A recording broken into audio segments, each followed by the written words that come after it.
Muy buenas tardes, amigos de su programa Reflexiones Radio, sus amigos Leiner Vargas y Juan José Romero. Les damos, como siempre, desde el último año y casi un mes, la bienvenida a su programa Reflexiones Radio, una iniciativa que nació como una aventura originalmente de Leiner. Me invitó a participar de esa aventura y yo gustoso acepté, y ya tenemos un año y tantito de estar con ustedes, principalmente de tener el honor de que ustedes estén con nosotros.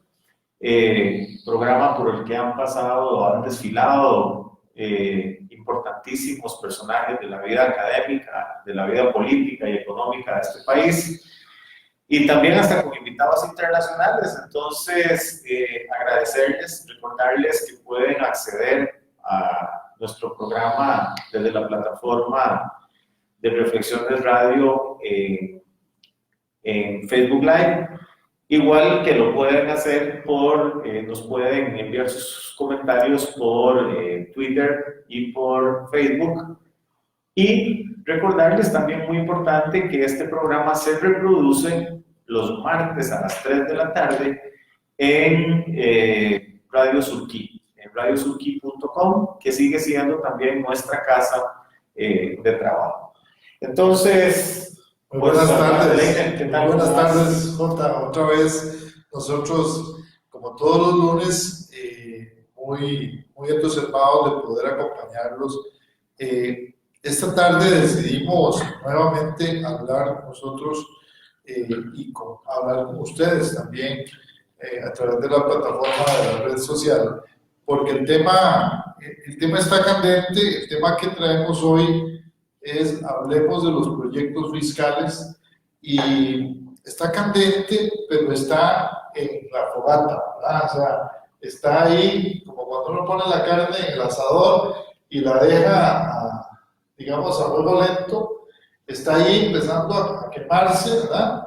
Y apenas se empieza a poner negra de un lado, le da vuelta, ¿verdad? Entonces, eso es un poco lo que está pasando, y de eso queremos hablarles, y queremos que usted también participe a través de nuestra plataforma de Facebook Live y que nos comente sus preguntas, sus dudas, sus comentarios, y que nos dé también sus opiniones de este tema. Así es que de eso se trata nuestra conversación del día de hoy. Como siempre, tenemos una ventaja, y es que aquí el doctor Leiner y el Lego soy yo. Entonces, en un tema que tiene que ver con economía, pues digamos que yo represento lo que un ciudadano de a pie cualquiera podría representar con respecto al tema del paquete fiscal, que en realidad, para comenzar, no es un paquete fiscal, no es una propuesta fiscal, porque resulta que tenemos la propuesta del gobierno original, teníamos la propuesta original del gobierno anterior, que tenía su contraparte en una propuesta que habían presentado algunos diputados, que se fue con que cambió de administración sin tener un trámite positivo en la Asamblea Legislativa. El paquete lo retoma el nuevo gobierno bajo la influencia del Partido de Unidad Social Cristiana, de alguna manera, principalmente, digo yo, bajo la influencia del Partido de Unidad Social Cristiana, porque su equipo económico principalmente proviene de allá. De hecho, hay algunos analistas económicos que dicen que hay en este paquete fiscal un alejamiento del PAC como partido de gobierno de lo que originalmente es, y se está yendo un poquito más hacia la derecha que quedándose en el centro. Hay una serie de aristas con respecto al tema fiscal, que ahorita nos tiene tomados con muchísimo ímpetu, con muchísima intensidad, aunque creo que ha bajado un poquito en el último mes, tal vez, de arranque. el tema fiscal resultó ser el monotema del gobierno. Y yo entiendo que hay una urgencia fiscal, pero en medio de esta urgencia, parece que la urgencia no es igual para todo el mundo y por eso entiendo tu analogía con la carne que se pone en el asador, pero que se pone, para algunos debería estar más arriba cocinándose a fuego lento y otros la quieren más cerca del fuego porque quieren que se cocine ya. Entonces está esta lucha de intenciones. Así es. Por ahí se metieron los sindicatos a hacer una propuesta, para algunos muy descabellada, para otros muy desproporcionada, para otros, pues por supuesto para quienes la defienden dicen que sí, le cobran a los que tienen que cobrar y le quitan el cobro a los que no deberían de cobrar.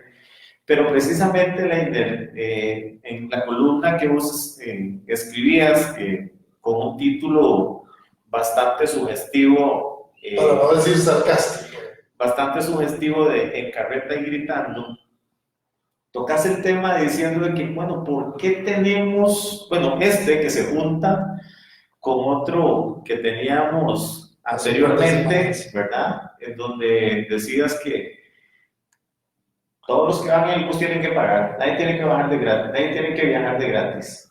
Pero resulta que tenemos algunos que van viajando y tras de que van de gratis, van quejándose. Yo creo que esa es un poco la ilusión, o la esperanza, y aprovecho para saludarles nuevamente, decirles que eso es un poco la esperanza de que entendamos que no se puede viajar de gratis si uno forma parte de una sociedad. Es decir, vamos a ver, en materia fiscal tenemos un montón de ninis, para decirlo así.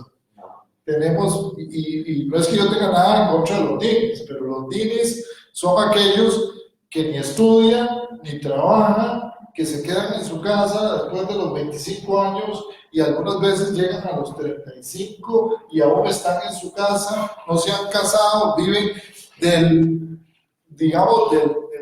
usufructo del trabajo de sus padres, de sus abuelos, y resulta que llegan a los 40 años y no saben qué hacer. Y todavía a los 40 años algunos niños esperan que sus padres los mantengan en su casa. Yo aprendí, digamos, en mi vida, desde muy joven, igual que vos seguramente, JJ, a que uno trabaja para ganarse las cosas de uno, y yo desde mis 8 años, ¿verdad? Que yo recuerde, cogía café, trabajaba en los negocios, digamos, del sector turismo. Por dicha teníamos un negocio turístico cerca, trabajaba los fines de semana, apoyaba a mis hermanos, y de alguna manera aprendí muy joven que para tener cosas bonitas y para poder, digamos, ser celeste, pues uno tenía que costarle, y le costaba, que era el trabajo, el compromiso. Algunas veces vivimos en una sociedad en donde todo se pone tan fácil, entonces acostumbramos a la gente a ser pasajero gratis, es decir, a montarse en el bus sin pagar el pasaje de estar en ese bus. Y cuando yo hago esta analogía de montarse en el bus, hago la analogía de ser parte de la sociedad. Es decir, a los 25 años, cuando te gradúas de licenciado o cuando ya terminas una carrera universitaria, la ley dice que si tu papá te está ayudando, a partir de ese momento ya eres cuenta propia. O sea, a partir de ahí ya no es obligación de tus papás ayudarte más. ¿Qué significa? Que a partir de ahí tienes que empezar a contribuir con la casa o con la economía o con tu propia economía doméstica.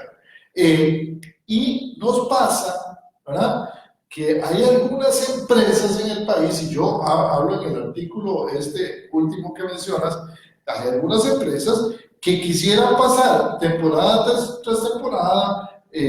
Hablábamos de subsidios para exportación y contrato de exportación, luego de zonas francas versión 1, luego de zonas francas versión 2, cuando se hizo la reforma última de zonas francas se hablaba de zonas francas versión 3, y ahora resulta que llevamos 30 años con subsidios en zonas francas, subsidios muy elocuentes para ciertas empresas, y todavía esas empresas quieren seguir subsidiadas por otros 30 años más. A eso es a lo que yo llamo empresarios que son incapaces de dejar de depender de la teta Estado. Porque si vamos a criticar a los empleados públicos, si vamos a criticar a los sindicatos, si vamos a criticar a las cooperativas, entonces también, cuidado, no tenemos un leño de este tamaño en el ojo, ¿verdad? Los que son empresarios y me están escuchando, porque llevamos 30 años montados en la carreta y como digo en el artículo, un poco así haciendo mofa del dicho popular, en carreta y gritando, como decía mi abuelo, como los chanchos. Sí, vamos a ver ahora, cuando se toca el tema de los subsidios, quienes siguen defendiendo los subsidios a las empresas en zona franca, lo hacen bajo la justificación de que la empresa que está en zona franca ofrece empleos.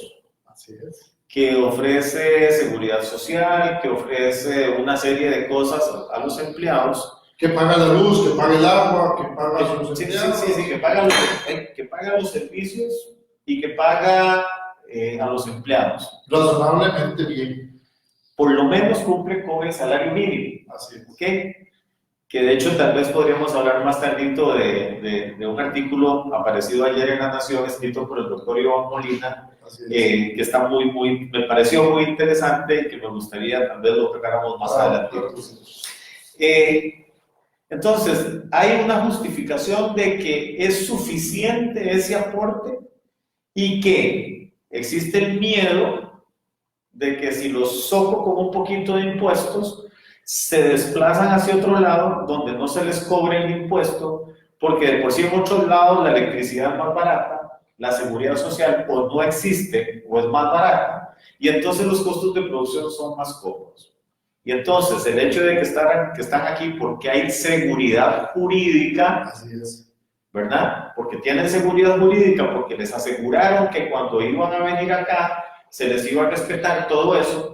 Si de pronto se les cambian las reglas del juego, entonces ya no juegan y se van para otro lado. Claro, pero aquí estamos hablando de cosas muy diferentes. Las reglas del juego de los empresarios en Costa Rica están muy claras. Todos deben de pagar el impuesto sobre la renta. Todos deben de pagar o deberían de pagar el impuesto sobre las ventas. Todos deberían de pagar los impuestos asociados con las importaciones. Todos deberían de pagar la seguridad social y todos de alguna manera deberían de pagarle a las municipalidades los impuestos asociados con, digamos, lo que todos los costarricenses pagamos. El problema es que detrás de una cosa que se llama exoneraciones fiscales, detrás de ese paquete hay aproximadamente, estudiado por la Escuela de Economía de la UNA, ya por tercer año consecutivo y ahora ya incorporado al informe del Estado de la Nación, hay cerca de 7 puntos porcentuales del PIB que se cargan a una cosa que se llama exoneración fiscal. O sea, es cuando a alguien no le cobran el pasaje del autobús. Es decir, a usted por tal cosa no le vamos a cobrar este impuesto, a usted por tal otra lo vamos a exonerar de pagar tal cosa.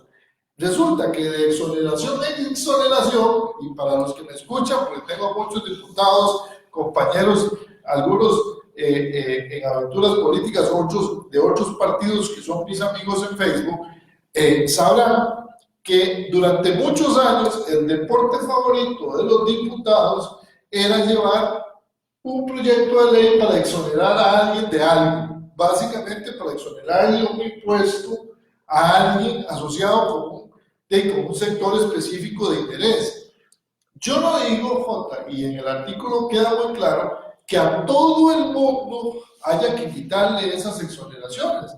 Seguramente habrá niños, seguramente habrá personas adultos mayores, seguramente habrán personas con alguna discapacidad, personas especiales, digamos, en relación con, seguramente habrán instituciones de beneficencia que reciben exoneraciones. Las propias universidades, que sería como pasarse la plata de un lugar a otro, ¿no? De un bolsillo a otro, las empresas públicas.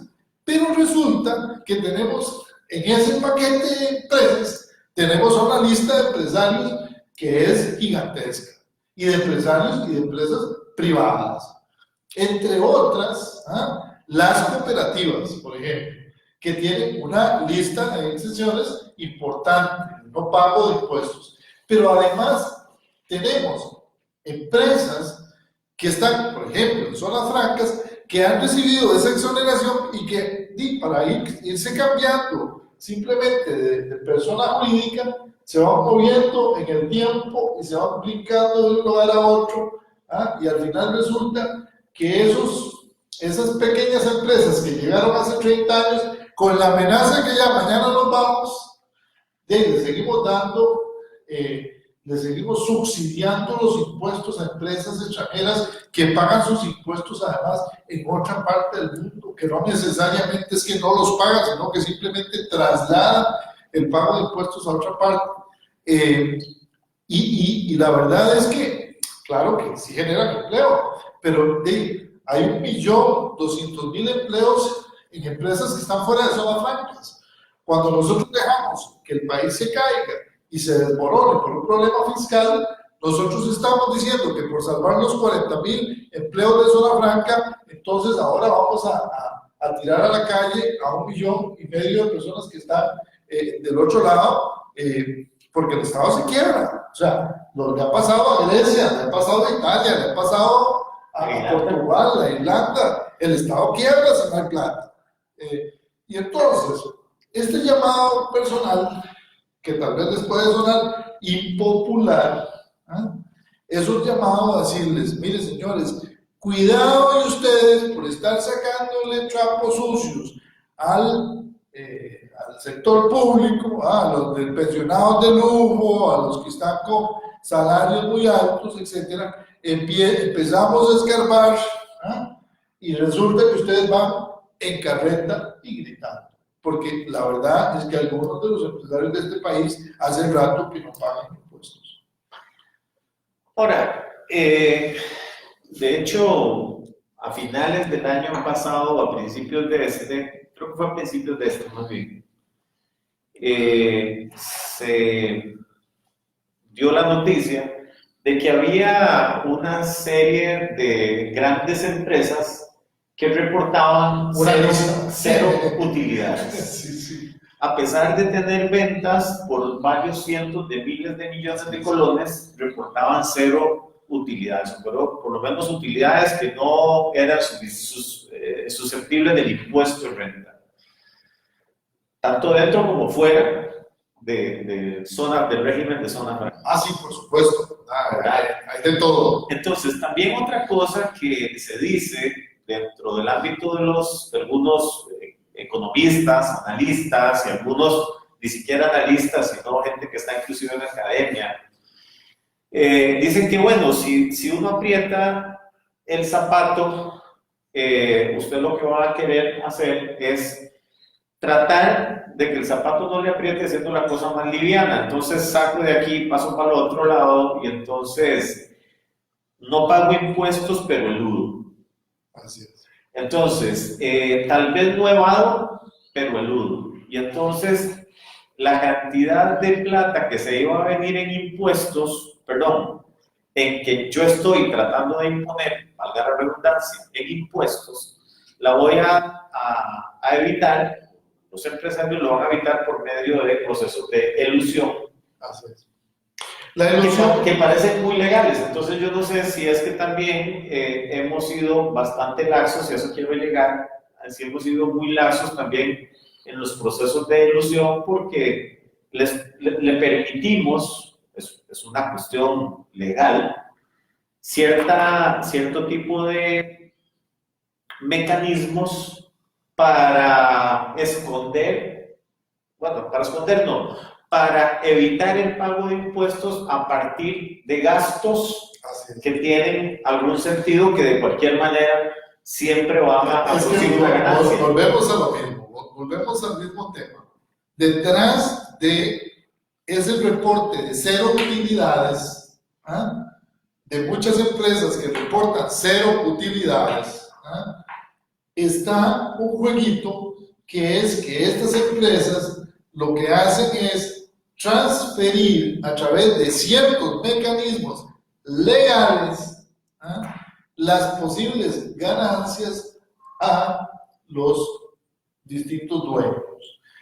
Y esto es conocido por las autoridades de Hacienda. Es más, miren, una de las cosas que a mí más me sorprende es que la señora ministra de Hacienda, cuando era contralora, hizo varios informes que hoy en día están seguramente guardaditos ahí en la gaveta. Yo invito a la señora ministra de Hacienda a que se acuerde cuando ella era contralora y que revise para que vea lo que ella misma le dijo ahora a ella misma como ministra de Hacienda, ¿verdad? Que entre ella misma y ella misma revisen los informes de Contraloría sobre el tema fiscal, sobre la evasión y la elusión, porque ahí es donde está una gran cantidad de recursos que no se recogen, y no se recogen porque hay una cantidad enorme de lista de espera, ¿ah? De casos de cobro judicial que no se aplican, que no se mandan a cobro judicial, de lista de espera de sospechas, ¿verdad? De sospechas de evasión que no se revisan. Ahora que el señor presidente llamó ¿verdad? A que los costarricenses denunciáramos si había algún caso de evasión fiscal, la lista se le hizo más grande aún. Entonces, claro, alguien dice, miren, es que ¿qué pasa si vienen y me revisan las cuentas y yo tengo que pagar impuestos? Ya yo me gasté esa plata, entonces ahora, ¿de qué torta? Porque si a mí me dicen que tengo que pagar esa plata, voy a tener que despedir unos cuantos trabajadores. Entonces sale lo comido por lo servido. Pero perdónenme, pero entonces vamos a dejar que la gente vaya de pasajero gratis eternamente para justificar que tenga 2 o 3 empleados más en la empresa. Yo creo que hay que tener conciencia de que detrás de esos 7 puntos porcentuales del PIB hay que hacer una evaluación de costo-beneficio, de cuánto le cuesta al Estado esa exoneración y de cuántos beneficios se reciben de ella.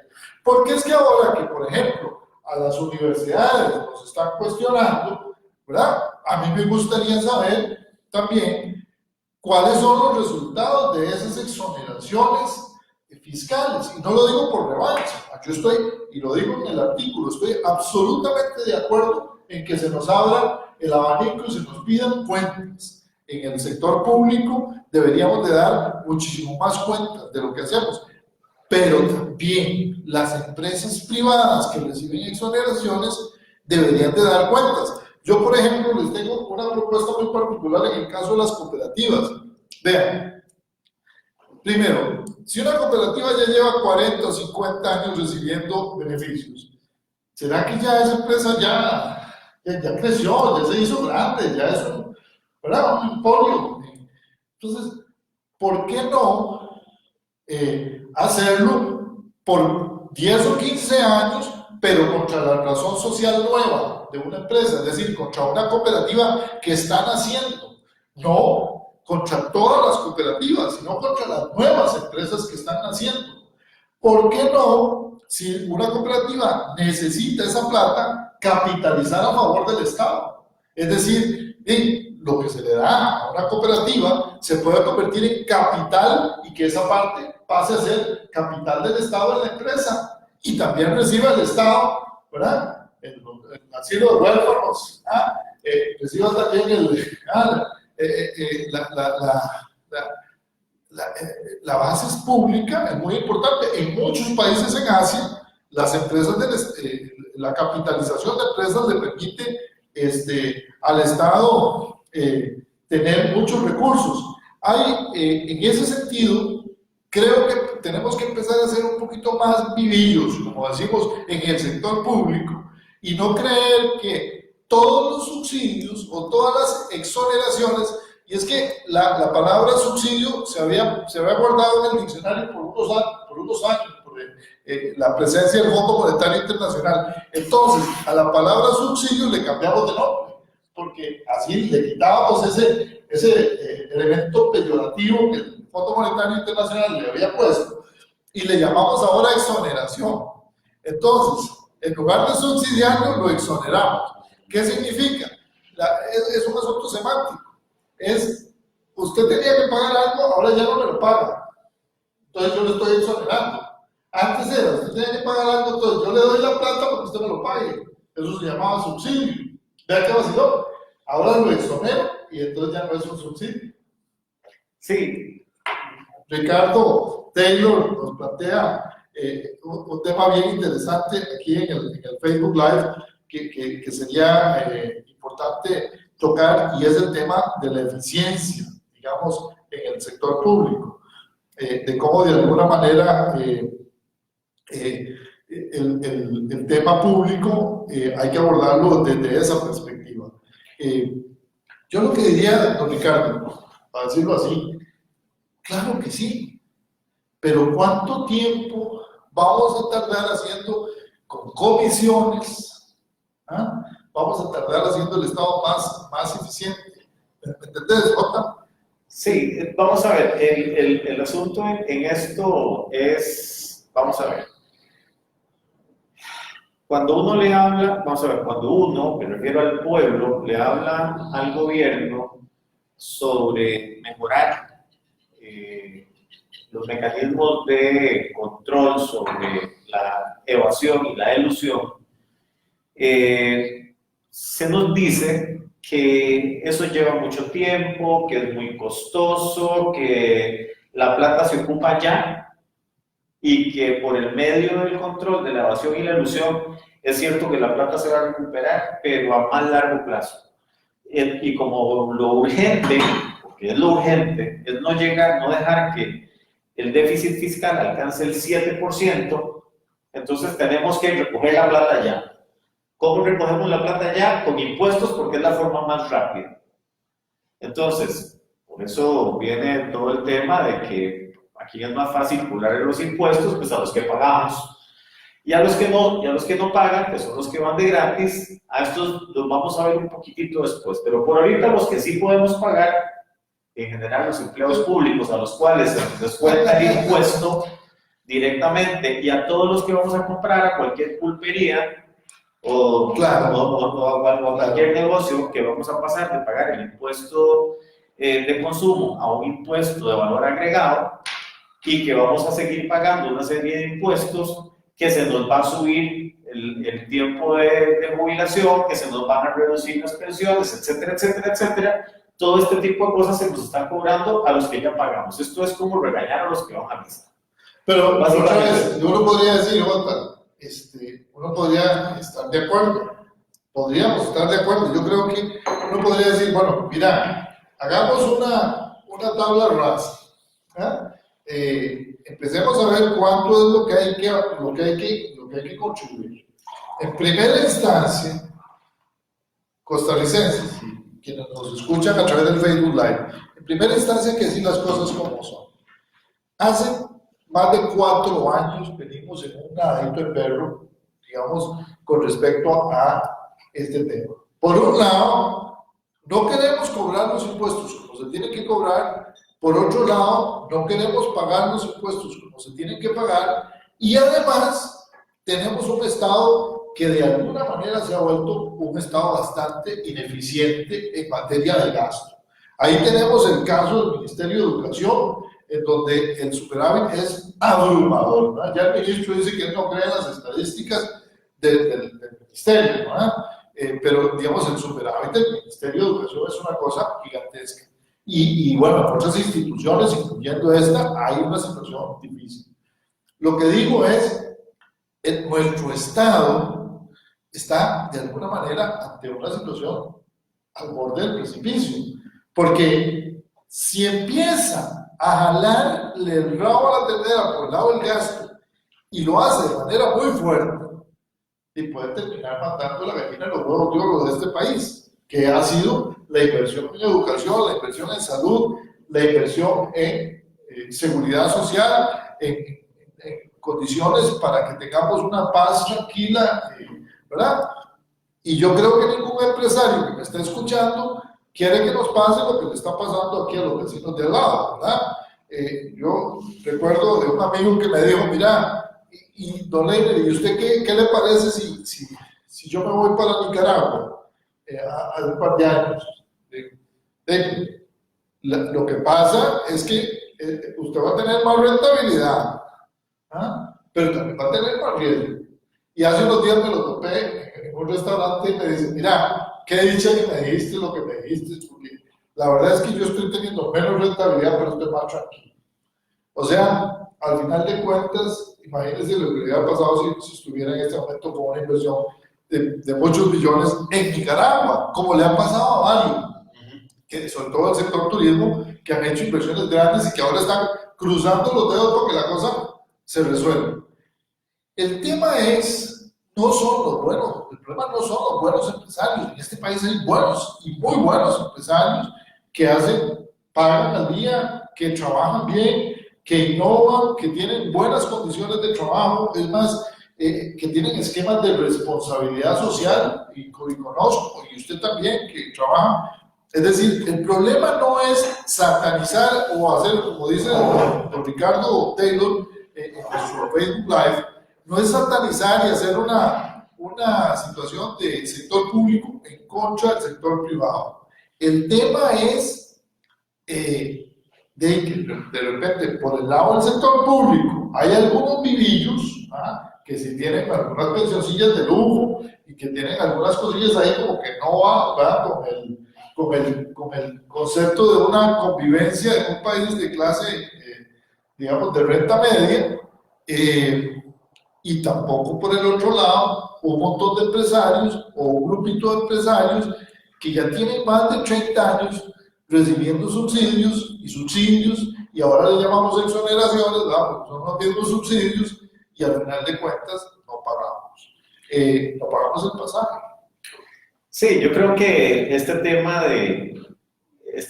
precisamente de la satanización, que también nos lo menciona aquí Jerry Montoya, quien agradecemos su colaboración y su audiencia. Sí, no se puede satanizar ni a un lado ni al otro. Yo creo que tenemos que poner las cosas en su justa dimensión. El sector privado ha hecho aportes sustanciales al desarrollo de este país, tan es así que es el principal empleador en Costa Rica, es el sector privado. Ni tampoco podemos satanizar al empleado público costarricense, porque en el empleo público estamos hablando de servicios que resultan esenciales para la vida en seguridad, en seguridad jurídica, seguridad social, en educación, como son las universidades, los ministerios y las municipalidades, los acueductos, etcétera, etcétera. O sea, somos gente que brinda servicios.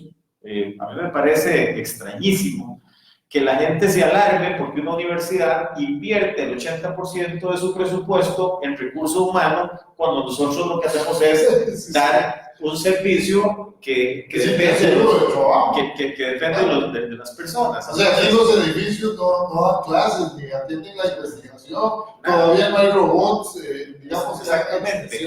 Entonces, vamos a ver, no se puede cobrar ni por un lado ni por el otro sin pensar en la otra parte. Entonces, cuando venimos al tema de tu columna, de tus columnas, esta y la anterior, de que todos los que vamos en el bus, o sea, todos los que formamos parte de la sociedad, tenemos que pagar nuestro pasaje. Inclusive no es que todos tenemos que pagarlo por igual. Yo entiendo que es un pago equitativo, cada quien pagará según sus posibilidades. Y vean ustedes que cualquier pensionado paga su parte cada vez que compra. Todos los pensionados pagan, inclusive, depende del régimen, todavía siguen aportando al sistema de pensiones, etcétera, y siguen siendo miembros activos de la economía, porque están en el sistema, son gente pido al Yo sistema. no sé si viste una noticia que se generó esta semana pasada, donde el superintendente de pensiones plantea que el problema no es una pensión alta, desde la perspectiva de él, es una pensión cuya cotización no alcanza para ser de ese tamaño. O sea que ahí no hay equidad en materia, digamos, actuarial. No sé si ese término se usa en veterinaria. Desde la perspectiva de estadística, digamos, el proceso actuarial no da para pagarle lo que está pagándosele a una persona. Y lo dice básicamente en relación a las pensiones de la Corte Suprema de Justicia y a las pensiones de la propia Caja del Seguro Social. Pero el problema con la Caja del Seguro Social y con la Corte es que son regímenes de canasto único, o lo que se conoce regímenes de reparto. Y estos regímenes significa que todos aportan a un canasto y de ese canasto se van pagando las pensiones.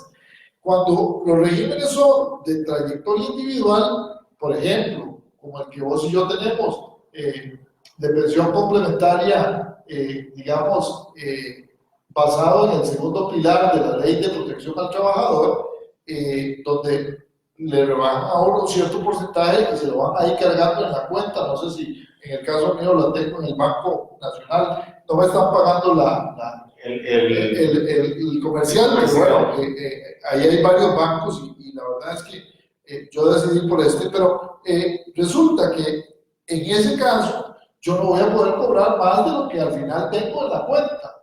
Es decir, lo que tengo en la cuenta es lo que se ha generado con los intereses, ¿verdad?, que ganan esos recursos de la cuenta. Eso se llama un régimen individual, de cotización individual. Es el régimen del segundo pilar. Existen además regímenes voluntarios. Yo también tengo un pequeño régimen muy chiquito con el Banco Popular. Pero lo que quiero decirte es que cuando hay esta injusticia de que, por ejemplo, una pensión es más alta para una persona que no pagó, que no contribuyó a lo largo de su vida laboral lo suficiente para que esa pensión tenga ese valor, lo que está haciendo es robándole el dinero a los que están en el canasto tratando de, en 20 años, en 30 años, jubilarse. Y exactamente lo mismo pasa cuando se hace una exoneración. Y yo digo, bueno, si vamos a exonerar, yo siempre he dicho, ¿a quiénes tenemos que exonerar? A los niños, a las personas adultos mayores, a las personas que tienen alguna situación de dependencia especial, discapacidad o condición especial y no pueden, digamos, ser parte o no por lo menos ser parte muy activa de la economía. Y algo muy importante, a las empresas, pero con subsidios inteligentes y básicamente temporales. Emprendedores jóvenes, empresas que inviertan en ciencia y tecnología, y un ejemplo son tus empresas, digo, con tus empresas ahí, yo no sé si os venís con la camiseta del BAP, pero es decir, subsidiarle el BAP a los empresarios del sector ganadero, el BAP, el programa este que ustedes manejan ahí en medicina veterinaria, para que aprenda a administrar la finca y tenga conocimiento del acto ganadero, ¿cómo ha aprendido? Para que vea de tu área.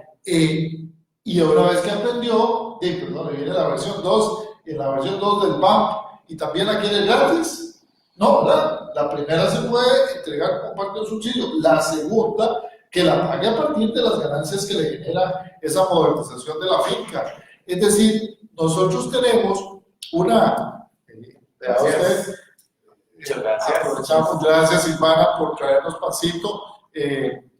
Y por supuesto, el subsidio a la ciencia y la tecnología es un subsidio temporal, es un subsidio para aumentar el conocimiento, es un subsidio para potenciar a la empresa, hacerla más grande.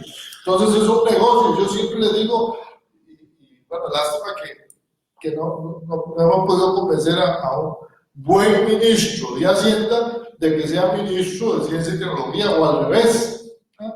Porque el mejor ministro de Hacienda de la economía 4.0 en la que estamos hoy en día, del mundo 4.0, sería un ministro de Ciencia y Tecnología.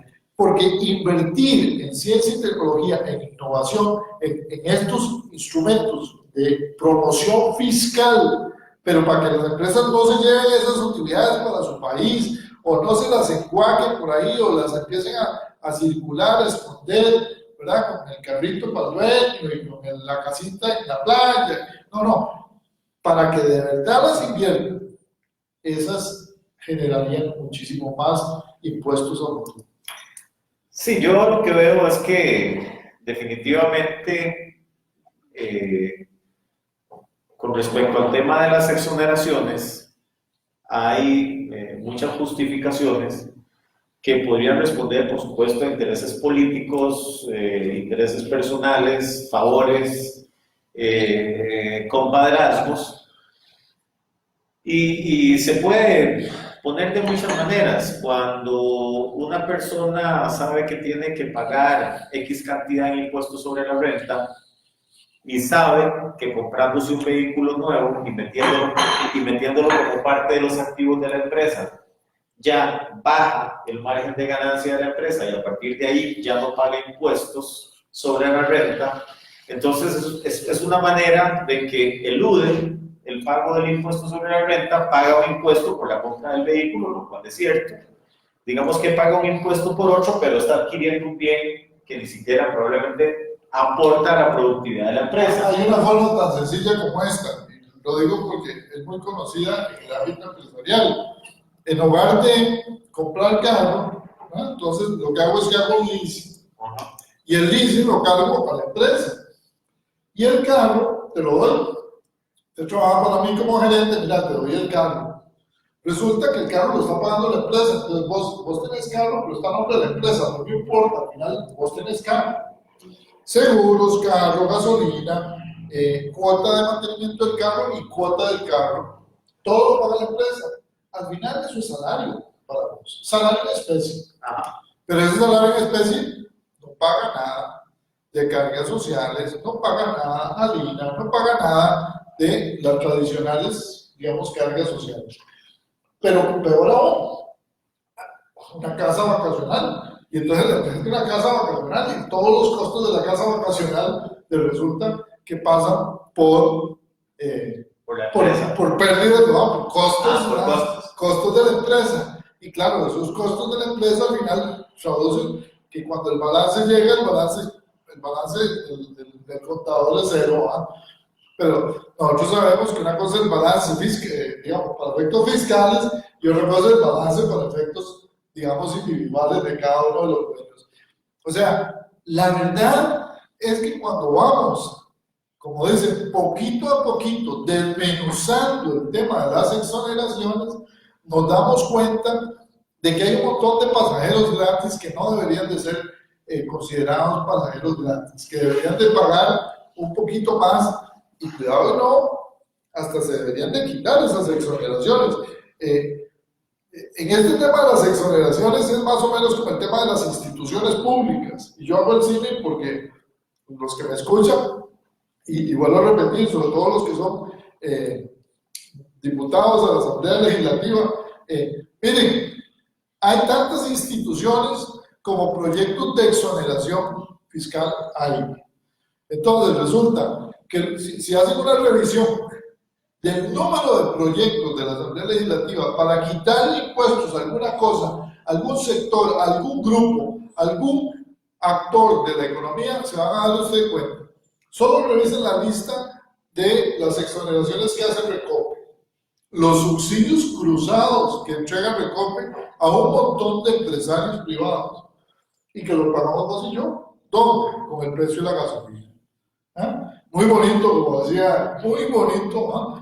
El país no puede, y ese es mi llamado, yo sé que es un llamado, un grito al cielo, como decimos algunos, pero hay que empezar a poner las CIEs en estas cosas, porque el país no puede seguir llevando un autobús llamado sector público, que se espera que haga seguridad ciudadana, que haga salud, que haga educación, que dé buenos servicios, que atienda los problemas de pobreza, desarrollo regional, de la persona adulta mayor, del deporte, vamos a seguir, de la cultura, todos esos temas que hay que financiar y con el monto del pasaje.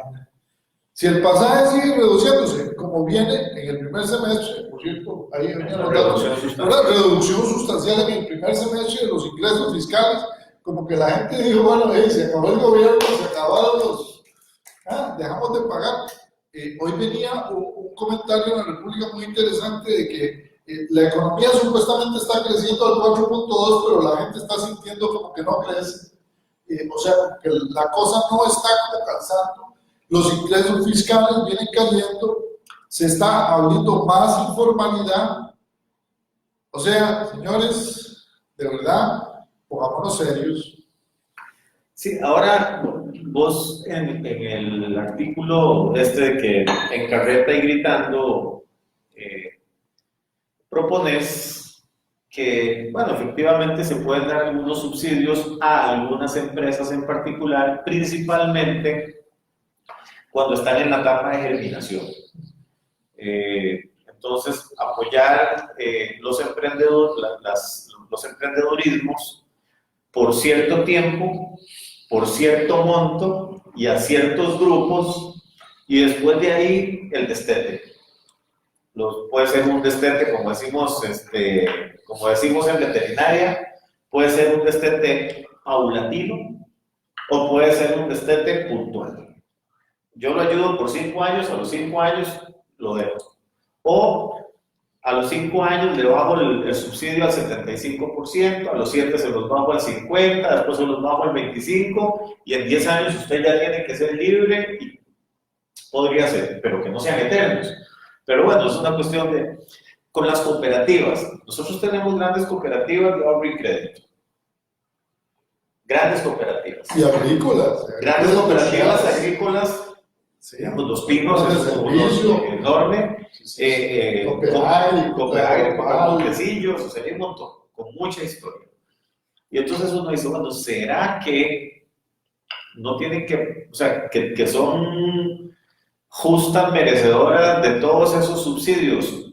Yo creo que hay que revisar un poco eso, o sea, yo creo que hay que revisarlo bastante, más bien, más que un poco, habría que revisarlo bastante.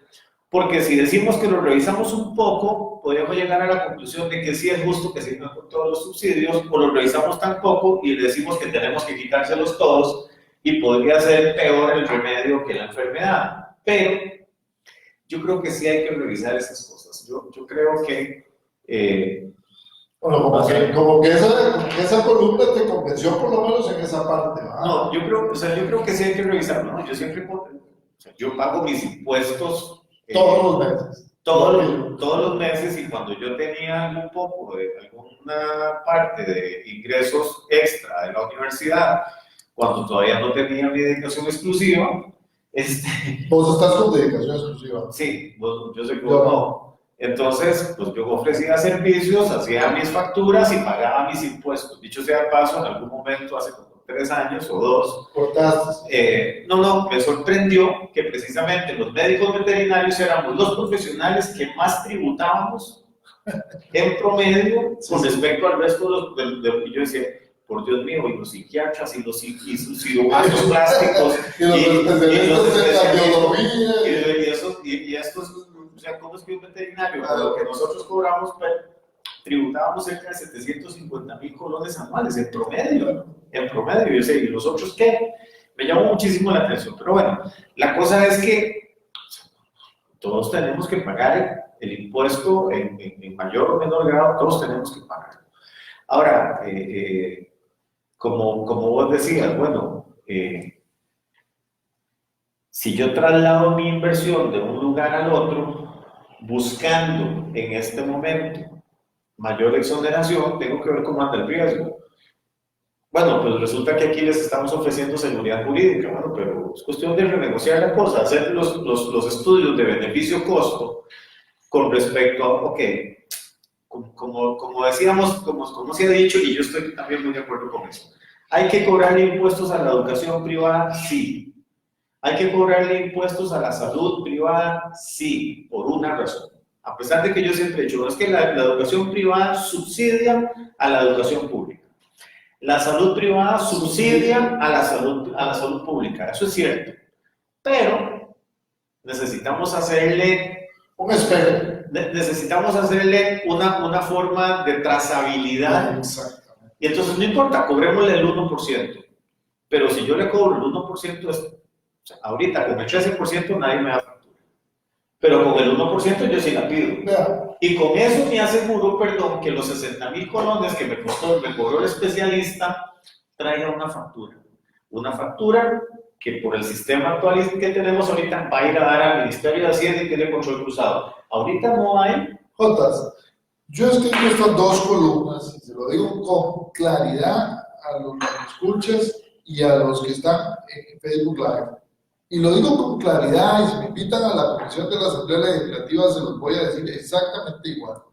Vean, ahora, en este mismo momento, durante estas semanas que hemos estado discutiendo la reforma fiscal, hay una lloradera impresionante, una fila de empresarios, de sindicatos, de organizaciones sociales, de grupos que andan detrás de los diputados para una moción de aquí, otra moción allá, otra moción por acá. Tratamos de hacer un segundo, una tercera, una cuarta y una quinta versión del paquete fiscal, porque todo el mundo anda viendo a ver cómo le cobran al vecino, pero no me cobran a mí. Y hay que decirlo tal cual. Miren, señores, si no paramos esta lloradera en donde vamos a creer que el que paga el autobús es el que está al lado, ¿verdad? Porque la lloradera empezó porque primero tenemos que arreglar el lado del otro lado, el gasto, y ahora que el ministro y la señora ministra y el presidente dijeron, bueno, vamos a apretarnos la baja en esto y aquello y lo otro, entonces resulta que ahora viene la lloradera y la lista de excepciones. Mire, que tenemos que exonerar a fulanito porque fulanito hace tal cosa y que bueno, que si no lo hace, que torta. Mire, que tenemos que exonerar a sutanito. Mire, que hay que sacar de esa lista a tal y a cual. Yo lo que digo es, señores, pongámonos serios. Si nosotros pretendemos hacer una reforma fiscal en serio, que resuelva por lo menos pasar de 7 puntos porcentuales a 3, como está previsto, el déficit fiscal, tenemos que hacer una reforma fiscal sustantiva. ¿Ah? Y si queremos seguir pateando la bola, como dice nuestro colega sociólogo y compañero del Estado de la Nación, ¿verdad? Si queremos seguir pateando la bola, bueno, y entonces digámosle a los diputados que firmen otros 4,000 billones de dólares para los siguientes 3 años y nos lavamos las manos y metemos más deuda y le echamos más leña a la hoguera. Yo no sé si se la juegan o no se la juegan, pero dicen que ya andan por ahí la versión B y es, en lugar de resolver el problema, metámoslo debajo de la alfombra y que el que venga a futuro, ya no el presidente Alvarado, ni los PISA, ni los que están en el gobierno en este momento, sino dentro de 3 años y medio, 4 años, vendrá otro y que se eche el pulso. Porque resulta que eso que dijimos al principio, que la carne está quemándose y que cada vez que alguien empieza a sentir el calorcito, le da vuelta la cosa, es lo que está pasando realmente. La reforma fiscal es una discusión donde cuando empieza a doler, entonces le damos vuelta a la tortilla para que el que le está doliendo ya ahora pase en la parte de arriba, ya no se le queme, ¿verdad? Entonces, la pregunta es, así como vamos, el país sigue de caída, sigue con menos ingresos fiscales, seguimos acumulando deuda, ¿verdad? Esta es la parte más complicada del déficit. Y apague la luz cuando termine la cosa. Sí, porque ya vamos como por el 50% de la deuda. Como el 50% del PIB es nuestra deuda y creciendo. Sí, entonces lo que yo veo, Leiter y amigos, no sé si habrá por ahí algunos criterios de algunos. El problema está en el populismo, reinante en algunas personas de algunas fracciones de la Asamblea Legislativa y de gente que está fuera. No podemos, vamos a ver, todo el mundo quiere pescar lo mejor para sí, pero también hay algo con mucho de populismo en eso. La propuesta de los sindicatos en muchas de sus cosas estaba completamente, yo creo que desubicada, en muchas de sus cosas. En otras era un poquillo medio razonable. Pero por un lado, se quiere exigir para negociar, esto es como si primero el huevo o la gallina. Entonces, si usted me da, entonces yo le doy. Y el del otro lado está diciendo exactamente lo mismo. Entonces es un estira y encoge, pero es un estira y encoge que yo lo veo como un ciudadano común y corriente, lo veo de intereses bastante populistas. Y de intereses al final de grupos, Sí, no, sí. No de la sociedad en su conjunto. Exactamente. Entonces, yo respondo o le quiero responder a alguien que me apoyó para que yo estuviera ahí. Y entonces, digamos, por ejemplo, las 500 o las 800 mociones. 1088 lleva ya. Sí, pero y eso que se quitaron de un solo tajo, 500 del señor del Partido Republicano Nacional, o Republicano Social Cristiano, porque no las llegó a defender o cosas por el estilo, donde se exoneraba a futbolistas, a limpiabotas. Yo nunca he visto un limpiabotas pagando impuestos de renta. Sí, a mí me contaron que esas eran casi copia de las que tenía Otto Guevara listas para el proyecto anterior. Más o menos. Entonces, que si limpiabotas, que si una cosa y la otra, gente que de todos modos el salario no le llega ni al mínimo para pagar un impuesto de renta, pues, pero que hay que gastar en el tiempo. Eso es una tontería. Es una tomadura de pelo, y yo creo que ahí es donde yo me pongo un poco enojado de que estos tipos le dan la cara de tonto, o se la quieran ver. Bueno, pero no te voy a tiene decir, sentido. esto es como lo que hicieron los sindicatos en la OCR. Sí. Que hace rato estoy como ese, con ganas de decirlo. Es decir, es una barbaridad lo que hicieron en la Universidad de Costa Rica con ese cuento de las habilidades. ¿Ah? Ese cuento no se lo creo, pero bueno, ni mi hija, que está en quinto, de 4 años. Es decir, ¿cómo es que entonces reinventas una anualidad y ahora la calculas sobre el salario total y no sobre el salario base? Y si bajas por el lado del porcentaje, pero subís por el lado de la base en la que la calculas. Miren, señores, háganse serios, porque no todas las universidades somos iguales, y perdón, pero ese consejo universitario y esa rectoría que aceptó esa negociación, le digo a mí, para mí, poco seria.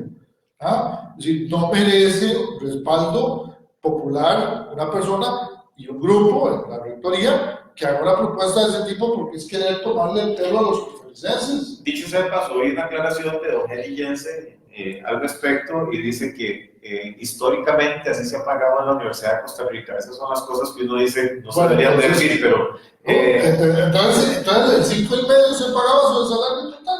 Sí, señor, y el 3,5 anterior siempre se ha pagado sobre el salario total. Entendido de que es el salario base más los pluses, y sobre esa totalidad se paga históricamente. Del pelo, por favor. Eso es una barbaridad. Pero bueno, si es así, perdón.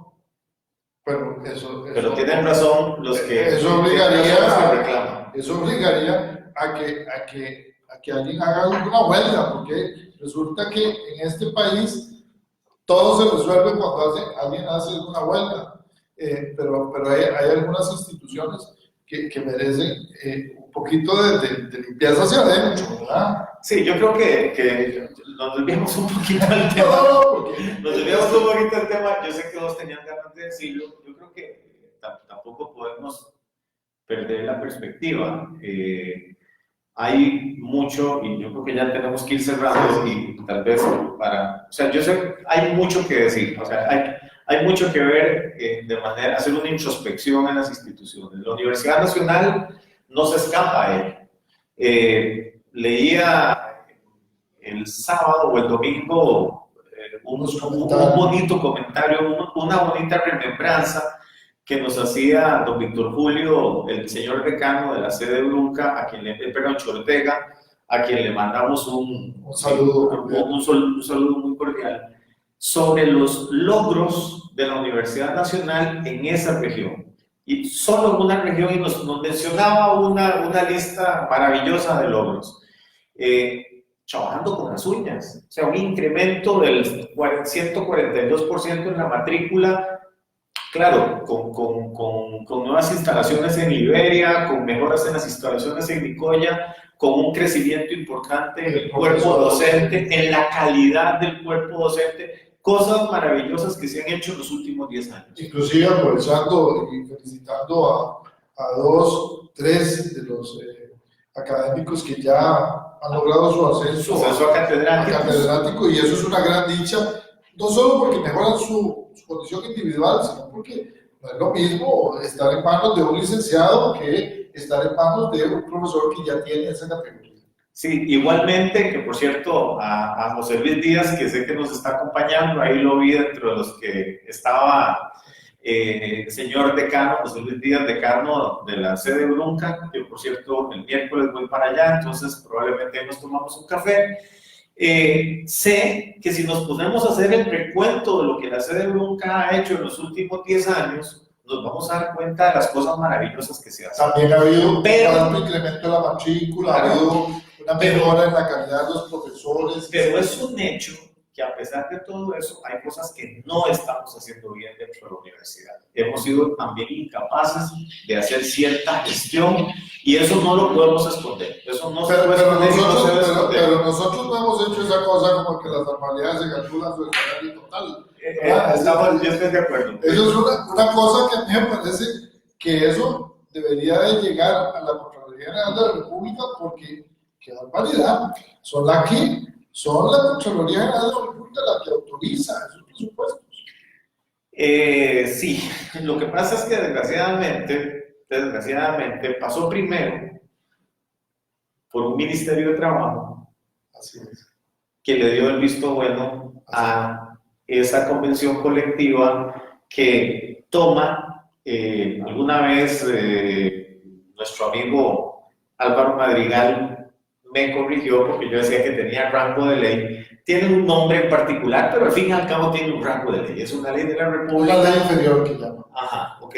Pero bueno, ya es una ley y la ley se tiene que cumplir hasta que alguien la denuncie y entonces se renegocie. Pero bueno,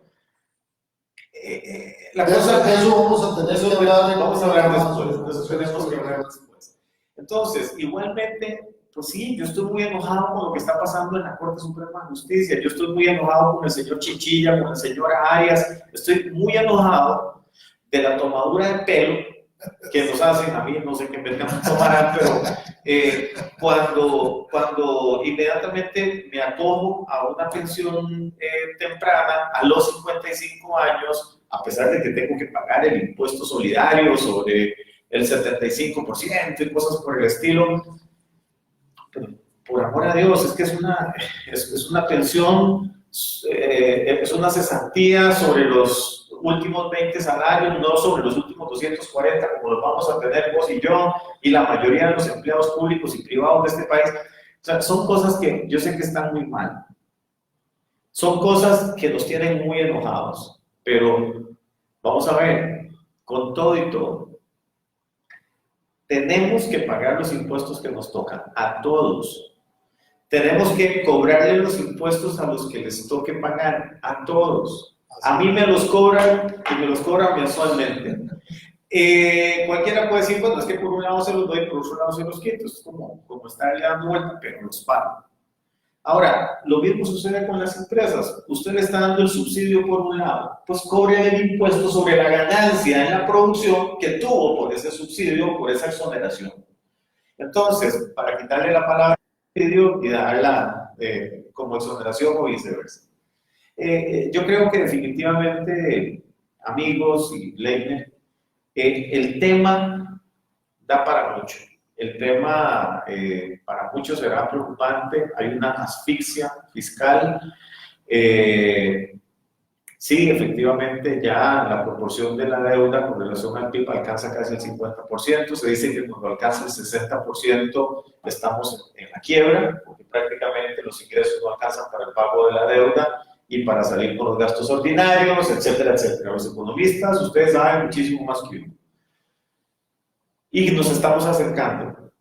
No podemos dejar que alcance el 7% el déficit fiscal, pero creo que estamos disparando las balas solo sobre cierta parte de la población. Y bien lo decía el doctor Iván Molina, hay que tener mucho cuidado, porque si comenzamos a estrujar al sector público, y él ofrecía datos muy interesantes a nivel global, curiosamente los países del mundo en donde el sector público tiene la mayor empleabilidad porque tiene mayor nivel académico y tiene mayor capacidad de pago, es donde los países suelen ser más equitativos y suelen ser mayormente productivos. Y si se castiga a ese sector público y lo movemos hacia el sector privado o hacia la informalidad, es probable que el Estado comience a caer. Yo siempre, con eso quisiera también pues, cerrar, siempre digo que uno tiene que tener en cuenta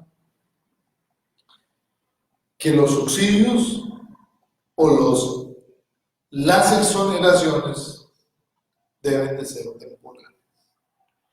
Al igual que uno como padre de familia subsidia a un hijo hasta los 25 años para que vaya hasta la universidad, eso es lo que dice la ley. Al igual el Estado tiene la posibilidad, el deber de subsidiar a ciertos negocios, bien común, cierto tiempo. Pero señores, no se nos hagan ninis empresariales. No necesitamos empresarios ninis. Necesitamos empresarios que produzcan, que sean eficientes, que sean competitivos y que paguen sus impuestos. Al igual que necesitamos instituciones públicas eficientes y que no se hagan este tipo de cochinadillas que después nos salen caro a todas las universidades, porque la verdad es que a todos nos miden con la misma tabla como si todos fuéramos igualititicos. Y resulta que en este país no hay igualititicos y en el sector académico no habemos igualititicos. Lo digo porque tengo todo el derecho como académico que pago al día mis impuestos y como ciudadano y como universitario a decirles, están abiertas las cuentas, están abiertas, ¿verdad?, para que se vengan a revisar. Y si hay algo malo, que se corrija. Si no se dan rendición de cuentas, que se dé. Pero también del otro lado, también del lado del sector empresarial, si seguimos detrás de los diputados como están hoy, los empresarios de casi todos lados, para ver si quitamos esto, para ver si quitamos aquello, para ver si se pone esta moción, ustedes están creando huecos de ese canasto que después les pueden salir muy caros. Pues bueno, con esta reflexión, haciéndole honor a nombre a nuestro programa, terminamos por el día de hoy agradeciéndoles su compañía, agradeciéndoles por acompañarnos en esta franja de las 3 a las 4 de la tarde los lunes y nuestro programa que se repite los martes a las mismas 3 de la tarde por Radio Surquí en www.radiosurquí.com.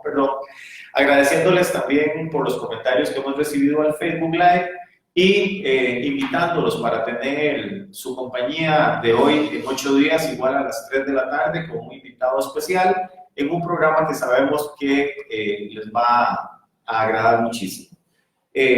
Perfecto, Leiner, muchísimas gracias por de nuevo darme algunas pequeñas clases de economía. Ya estás aprendiendo de veterinaria, entonces ahí si nos quieres nos vemos. Que estén muy bien, hasta luego.